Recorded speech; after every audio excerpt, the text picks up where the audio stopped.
hati-hati bagi para pemanah dengan DW yang besar. Selalu perhatikan anak panah, meskipun itu karbon sekalipun. Seperti yang kita ketahui semua bahwasannya recurve adalah sebuah busur yang ada kurvanya. Itu berhubungannya ke center body kita di mana.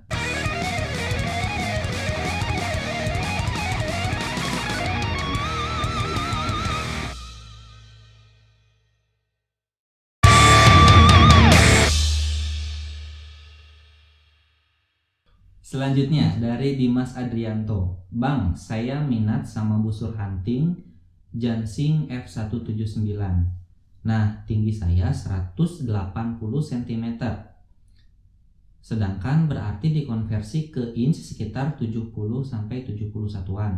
Nah, spek F179 panjang busur sekitar 58 inch. Dan saya minat ambil yang DW sekitar 30 lbs. Apakah aman, tidak overdraw dan mengakibatkan busurnya cepat rusak? 70 inch tingginya, busurnya 58 inch dengan DW 30 lbs. Apakah itu aman, coach? Aduh, 70 inch ya. Kita tanya dulu deh, DL-nya berapa? Tinggi badan itu tidak serta-merta disamadengankan dengan panjang tarikan yang panjang, enggak? Belum tentu ya. Belum tentu. Seperti saya, tinggi saya 171, panjang tarikan saya cuma 28. Idealnya Kenapa? berapa? Karena tungkai saya panjang, bukan tangan yang panjang. Oh, ya. Idealnya berapa? Kalau dengan tarikan 28, idealnya itu di 66 sampai dengan 68 inch. Bisa ngambil dua jarak itu. Bisa 70, cuman mungkin powernya tidak akan maksimal.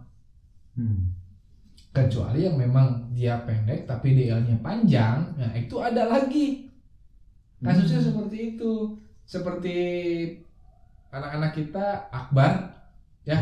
Nah itu Akbar itu tingginya 170 kurang sedikit, tapi tarikannya gila, hampir 30 inch. Kalah dong. Kalah sih. Soalnya tangannya panjang gitu, tangannya panjang. Nah jadi itu 70 inch. Panjang tarikannya berapa dulu? Kalau dia panjang tarikannya normal dan peruntukannya untuk hunting ya beneran hunting nih. Bukan, mohon maaf, bukan hunting-huntingan kita nembakkan 3D terus tapi situ dengan repetisi yang banyak dan dengan holding yang lama. Itu kayaknya kasihan limbsnya deh. Kesiksa banget itu. Kesiksa banget limbsnya. Bukan berarti tidak boleh. Kasihan banget limbsnya dan nanti noise-nya bakal gede. Oke, jadi idealnya berapa nih coach kalau dia mau hunting ya? DW-nya berapa? Atau DW panjang busurnya? Berarti harus yang lebih panjang. Harus yang lebih panjang. Sedangkan kan kalau hunting kan ya tahu sendiri, jalan sendiri. Jadi disarankan ambilnya kompon aja. Kompon kan DW-nya gede-gede. LBS-nya LBS lagi. DW-nya bisa diatur tuh. Iya. DLBS bisa diatur, DL-nya bisa diatur, ringkas juga gitu kan, keren juga. Kenapa nggak sekalian ngambil gitu? Mungkin harganya yang tidak ringkas. Ya seperti itulah. Lanjut. Ini dari video Arrowres Tuning. Arrowres Tuning. Kalau pakai ini siapa nih? Fahlevi Faust. Kalau pakai Arrowres Super, jika untuk recurve, stikernya yang tebal atau yang tipis? Stiker ini mungkin ya, kan kalau Arrowres itu suka ada kayak busa-busanya gitu. Oh, itu Arrowres plastik ya? Oke, Arrowres plastik. Pak menggunakan foam atau double tip yang tipis atau yang tebal. Oke, itu dikembalikan ke kebutuhan. Center shoot-nya dapat di mana? Kalau center shoot-nya dekat dengan window, ya pakai yang tipis-tipis aja deh. Ya. Kalau jauh, kejar pakai yang tebal. Kasihan dong nanti tangannya ngaplek terlalu tipis nanti bersentuhan dengan arrow-nya. Kalau res plastik kan itu ada ujungnya yang naik gitu, kan tipis banget tuh. Ya. Dan patokannya adalah badan shaft dengan arrow res itu jangan terlalu dekat, jangan terlalu jauh. Itu sih intinya. Jadi mau pakai yang tebal, pakai yang tipis itu kembali ke kebutuhannya dan lihat center shoot-nya dulu ya. Betul. Dapatnya sih gimana. Betul. Kalau bisa juga yang tebal di double kalau memang jauh ketemu ya, jauh juga yang Ya, seperti itu yang ada. center shootnya jauh banget. Ada. Terus ada juga yang untuk wooden bow itu kan center shootnya tipis-tipis banget tuh center cutnya. Dia bisa pakai bahkan mungkin bukan double foam, lakban double tip biasa dia. Iya. Langsung rest nempel dengan kayu. Loh. Soalnya kenapa? Tipis banget. Iya, benar. Gitu dorong lagi sedikit ya badan shaft bersentuhan dengan badan rest, bukan dengan tangan rest, tapi dengan badan rest. Akhirnya fungsi tangan rest itu nggak ada. Iya. Badan dengan badan gesekan akhirnya gitu. Pelajarnya ketutup dah. Percuma pakai pelajar. Buang-buang. Iya. Oke, ini masih tentang arrow rest juga dari Ian Sadam. Ya. Kalau untuk barebow lebih baik pakai arrow rest yang mana? Oke, kita pahami dulu fungsi arrow rest itu untuk apa. Arrow rest itu fungsinya untuk menyangga arrow. Ya, menyangga arrow dan pusat tekanan arrow itu adanya di situ. Di tangan itu. Di yang sentuhnya ini. Ya, yang gini. Yang gininya kan ada di sini, blok. Tekanan busur itu adanya di tangan itu. Apalagi yang pengguna 3-under itu kan kadang-kadang ada juga saya pernah menemukan si arrow itu neken ke rest itu, neken banget. Karena kita nariknya 3-under. Iya. Ada juga yang malah lepas sama sekali hanya untuk menyangga aja. Jadi tuh lah. Hanya gini ketika kan naik tuh, ketika dia take off ya langsung lepas dari restnya. Ada juga gitu. Di Olympic style pun demikian. Tapi kebanyakan Olympic style itu ada tekanan ke rest tersebut. Ya. Nah jadi dikembalikan apakah mau yang pakai plastik, apakah mau pakai yang magnetik. Magnetiknya ada dua, ada yang narik ke sini, ada yang nyangga kayak gini. Sniper itu kan istilahnya drop shot. Dia ketembak jatuh, dia ada tekanan jatuh. Tapi yang biasa-biasa kan dia gini, nganterin ke depan. Nah itu jadi dikembalikan. Ada di beberapa teman-teman kita yang malah nggak bisa pakai rest magnetik.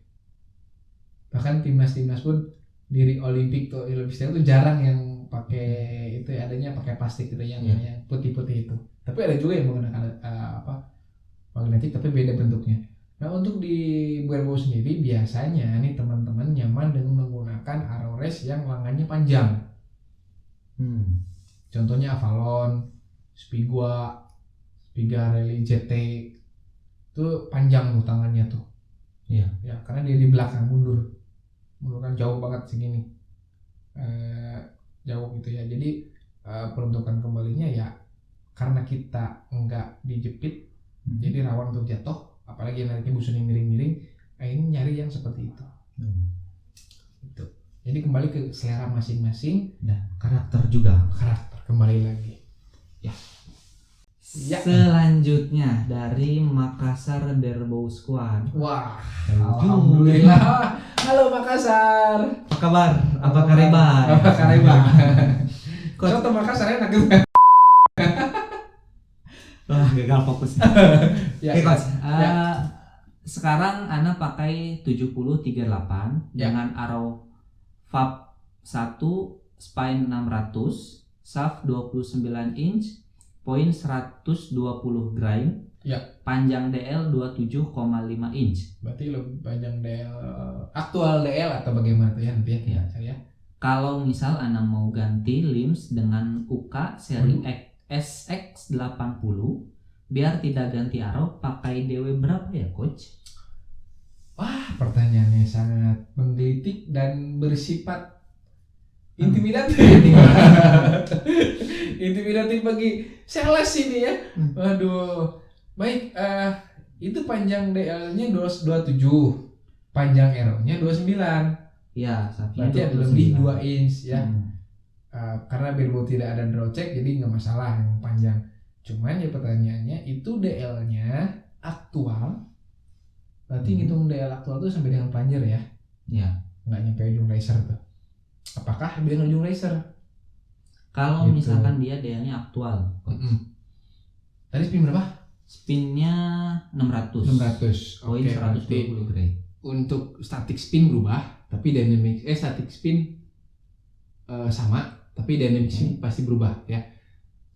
Mau naik ke S SX80. Nah, saya belum pernah pakai SX80, tapi yang jelas SX Plus itu loncat 4 grade spin chartnya. Loncat 4 grade. Itu yang bikin pusing pengguna UK tuh itu. Spin chart semua gatot, ganti semua. Yang saya pakai kan sekarang YX1 ya, YX1 7040, aktual DL-nya ada 27 inch, saya panjang aeronya 28 inch, 75. Itu saya menggunakan spin 550 extend itu masih masuk. 550. Secara aturan itu kan harus di 44. Ya. Nah, itu uniknya UK tuh demikian. Ini untuk SX80 saya belum pernah, tapi yang jelas di SX Plus itu loncat 4 grade angkanya. Jadi sarannya berapa lbs? Dia sekarang pakai 70? Dia pakai 70 38. 34 juga masuk sih. 34, 70 34. 70 36 masih masuk lah. Dan belinya di mana Coach UK-nya? Oh, Kama, one and only dealer in Indonesia di Sancita Archery Store. Promo lagi. Ada tuh 70, tapi bukan SX. Apa? Ada YX1 7028. Sigres. Tinggal kunjungi aja di Tokped ya Coach. Ada di Tokped, mau langsung ke Facebooknya boleh ke Farhan Sancita atau ke Fajar Akbar, atau mau langsung ke Tokpednya Sancita Archery Store. Itu catat ya. Dari Plunger button masih tentang Plunger button. Oke, arrow kaku dan lentur itu maksudnya apa Coach? Dari Kurnia JP Channel. Untuk arrow lentur dan kaku itu adalah spinnya atau tingkat kelenturan. Contoh, ini kan spin 1000 panjang kurang lebih 29 inch ya. Spin 1000 itu berarti tingkat kelenturannya tuh sangat lentur. Ya. Jadi ketika kalau misalnya kita shoot di slow mo itu paradoksnya kelihatan banget. Wah, ular banget ular gitu. Ya, bahkan ada satu video yang menayangkan bahwa arrow dengan spin yang terlalu lembut ketika ditembak itu nabrak ke riser.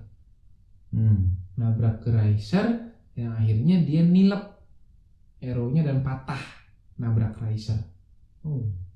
Ketika arrow itu memang tidak cocok dengan busurnya, dengan busur terlalu lentur ya, terlalu lembut seperti ini. Dan yang terlalu keras, dia ketika ditembakkan bukannya ini misalnya saya terkat, bukannya ke sini, tapi malah dia membanting ke sini, belok. Karena paradoks itu. Ya.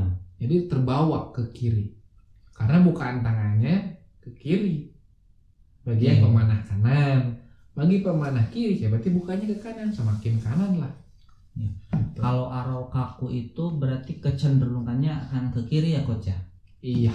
Kalau yang lentur kecenderungannya akan ke kanan. Jadi ketika teman-teman misalkan nembak dirasa tekniknya sudah betul, berat busurnya juga dirasa sudah ideal, tapi arrownya masih ke kanan, cek lagi. Mungkin arrownya terlalu lentur. Kalau ke kiri terus mungkin arrownya yang terlalu kaku. Dengan catatan variabel yang lainnya sudah dianggap oke ya. Ya. Tuh dari sisi span arrow-nya atau kekakuan arrow-nya. Dan yang menjadi catatan tadi kiri kanannya tergantung dari segi pemanah sendiri ya. Kalau right handed pasti kiri, kalau left handed pasti kanan. Ya. Oke, ini selanjutnya ya. Dari Resideni Agus Saputra. Bang, kalau dibalik limnya nggak bisa ikut perlombaan barebow karena lim lower ada coraknya. Yang seharusnya lim upper itu tidak ada corak. Pasti ketika cek alat pasti nggak lolos. Itu video yang mana tuh? Itu tentang tiller. Jadi kan ini di itu kan ada yang kita balik kan lim. Ya, betul. Lim yang tiller yang negatif ya kalau misalnya itu dibalik. Nah, biasanya merek atau brand busur itu yang di bawah ya. Bawah itu kan di dalam. Kalau yang lim atas itu kan di luar. Ketika dibalik otomatis kan jadi ada mereknya di dalam. Ya. Nah, itu apakah kena melanggar peraturan nggak sih Coach untuk barebow? Setahu saya yang tidak diperbolehkan ada corak itu hanya sebatas di riser sih. Nah, ini mohon para judge mau diluruskan. Ini untuk kenyamanan semua bersama. Apabila nanti ada rekan kita yang mungkin baru ikut dan menemukan settingan yang demikian, jangan sampai kita merugikan pemanah itu. Ya, jadi mohon untuk diluruskan kembali bila kami yang salah. Setahu kami yang peraturan yang tidak memperbolehkan ada corak itu hanya sebatas riser. Ya, karena kita ngebidik pasti di wilayah riser. Mentok-mentok di pocket. Iya. Ya, menggunakan Olympic style, paling mentok-mentok di pocket. Iya. Patokan ngegapnya itu. Ya, apalagi kalau 3 under, saya kira nggak mungkin sampai ke sejauh itu gitu, nggak jadi patokannya. Entah kalau jadi patokan mungkin jarak 50 meter seperti kita dulu. Kalau itu pohon pisang jauh di belakang di kebun orang kita bidik. Tapi logikanya gini, kalau misalkan memang corak itu atau merek itu tidak diperbolehkan ada di lim atas, seharusnya kayak lim saver atau misalkan kan kadang ada yang masang karet juga ya, kan di lim itu juga seharusnya tidak boleh kalau memang itu di lim tidak diperbolehkan. Betul. Tapi sejauh ini yang kita tahu, yang kita lihat itu boleh-boleh aja gitu kan. Ya. Memasang aksesoris di lim saver ya, lim saver boleh, damper boleh, getarannya yang tidak boleh ditandai itu di riser sama di string ya, itu aja. Kalau untuk standar bow, bagusnya disetting pakai tiller positif atau negatif. Visir dengan ujung arrow-nya kan nggak sejajar. Betul. Kok bisa kita bidiknya dengan visir tapi arrow-nya nggak meleset?